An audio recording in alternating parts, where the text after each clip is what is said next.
Pilipos.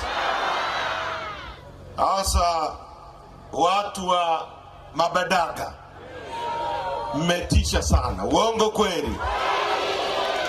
Bwana OCD, siku ile ungeniacha nisalimie hapa nisingerudi.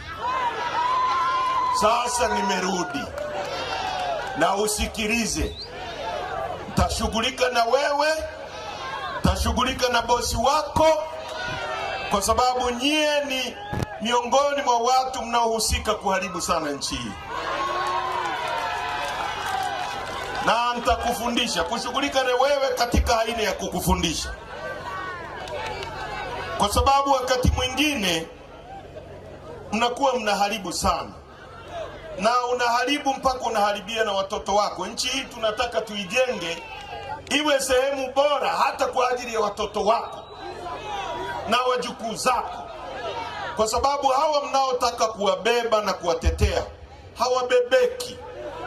Nchi imeisha washinda, miaka 63 wamechoka, hawabebeki.